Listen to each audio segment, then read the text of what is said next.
Buenos días. Muy buenos días, muchas gracias por el tiempo. Buenos días, Álvaro. Comenzamos. Álvaro, a ver, esto es interesante. Aquí, en el día de ayer se dio a conocer que se va a realizar en el gobierno, junto con las autoridades diplomáticas de Haití, este plan de repatriación. ¿Cuál fue el diagnóstico? ¿Qué fue lo que ustedes vieron que llevaron a plantear que era necesario tender una mano y ayudar a todas aquellas personas que desde Haití habían llegado al Chile y no habían conseguido lo que lograron? En general, lo que nosotros vimos fueron solicitudes formales que hacía la misma comunidad haitiana, especialmente en distintas regiones. Varios voceros, nos reunimos con ellos, plantearon esto, hubo una entrevista hace algunos días, también plantearon este tema en la Comisión de Diputados. Y fueron varios diputados los que nos pidieron que justamente exploráramos esta idea. Nosotros hablamos con las distintas comunidades a ver si había interés, a ver si era factible, a ver si se entendía que justamente este era un programa totalmente voluntario y abierto. Y había bastante interés.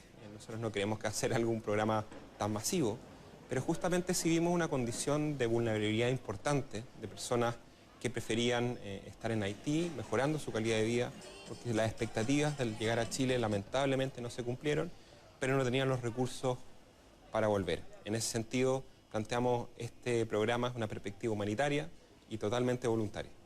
Ahora, ¿cuál es, a propósito de los diagnósticos, cuál es el diagnóstico que se hace sobre la situación en general, no solo de los inmigrantes haitianos, sino que también del resto de la población? Porque una cosa es si entran o no entran y el control finalmente de nuestras fronteras, pero otra cosa distinta es qué pasa con ellos una vez que están acá en Chile.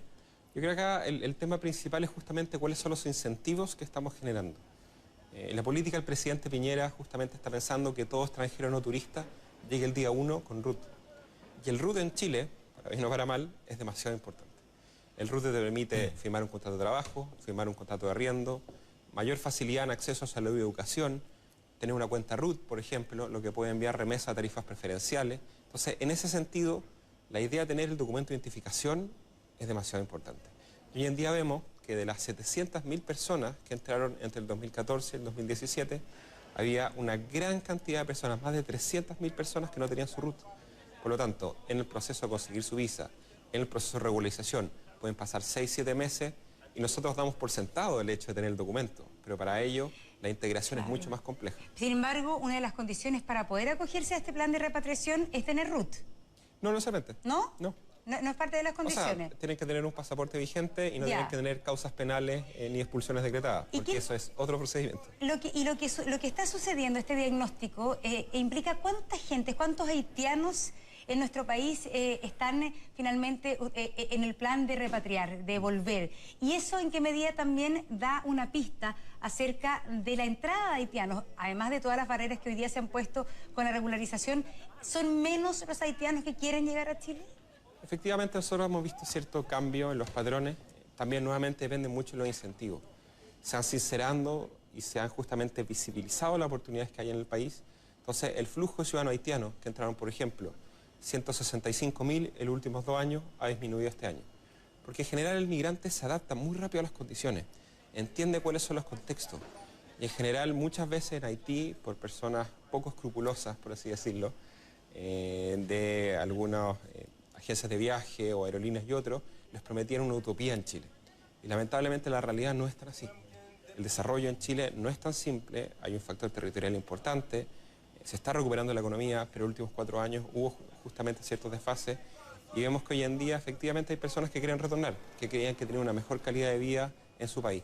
Sobre el número concreto es difícil saberlo, porque como un programa netamente voluntario, por lo tanto nosotros vamos a poner los recursos, ya sea 1, ya sea 100, ya sea 1000, y vamos a seguir porque creemos que hay un componente humanitario en este tema y que durante los 4 años nos hicieron cargo. Claro, no sabemos cuántos finalmente quieren volver y se podrían acoger a este programa, pero sí hay un grupo de haitianos que sí ha partido ya. Hay gente que se ha devuelto efectivamente antes del comienzo de este proceso. ¿Hay alguna estimación de cuántas personas han retornado a su país? Aproximadamente en los últimos 5 meses los saltos migratorios son, diría, como unas 2.000 personas. ¿Haitianos o de...? Haitianos. Haitianos. En general, los flujos migratorios son súper cambiantes. Por ejemplo, desde que salió el censo hasta el día de hoy, entraron cerca de 300.000 personas. En Colombia, por ejemplo, 1,5 millones de personas en 16 meses. Entonces, para estimar los flujos migratorios hay que estar muy actualizado constantemente los datos. Y los flujos van cambiando. Hoy en día, Es decir, hoy día el efectivamente, tema, el fondo, hoy día el pueblo que más está entrando a Chile son venezolanos, Así la es. nacionalidad que más está entrando. sí, pero nosotros no descartamos, por ejemplo, que a futuro pueda ser Nicaragua, no podemos ver si hay otro momento, otra crisis. Cualquier crisis económica, política o social genera grandes movimientos migratorios y lo que nosotros queremos hacer es, primero, tener preparados nuestros gobiernos locales y segundo, que todo extranjero no turista que entre a Chile entre con el carnet de identidad o con un RUT para disminuir la probabilidad de que se violen sus derechos. Porque nuestro problema no es la migración, nuestro problema es justamente el hacinamiento que vemos, el abuso en materia laboral, justamente la dificultad en el acceso para la inclusión y el desarrollo. Si Chile es un país de migrantes, es un país que se basó en la migración, pero lo que dice la ONU, y el presidente Piñera lo ha reafirmado, una migración segura, ordenada y regular, con RUT para evitar que se violen sus derechos, para nosotros tener información y definir buenas políticas, y también para mayor seguridad, mayor inclusión para ellos. Usted mencionaba a los venezolanos y se ha producido crisis en Brasil, en Colombia, en Perú también, en Ecuador, con respecto a estos tremendos flujos migratorios de venezolanos. ¿Qué está pasando en nuestro país con los venezolanos? ¿Cuántos están entrando y en qué condiciones lo están haciendo en este momento? En general, el caso con Venezuela es un poco distinto al resto de la región, justamente por el tema de los incentivos. Chile históricamente le ha pedido pasaporte a Venezuela, cosa que no hace Perú y no hacen otros países. Adicionalmente, Perú le está dando un permiso de trabajo automáticamente cuando llegan. En Chile tienen que hacer todo el proceso de visa, al igual que todos los extranjeros. Por lo tanto, hoy en día, efectivamente, es mucho más atractivo ir a Perú. Bueno, Colombia es un país fronterizo, eso siempre va a pasar. Y lo que nosotros queremos hacer justamente, especialmente para los venezolanos, es que postulen a la visa de responsabilidad democrática. Ya hemos entregado 10.000, pero la gracia es que ellos llegan a Chile ya con una visa que les permite buscar trabajo por un año, no tienen justamente que hacer todo este trámite que es muy largo, y estamos trabajando para disminuir y digitalizar, y también pueden obtener rápidamente su carnet de identidad.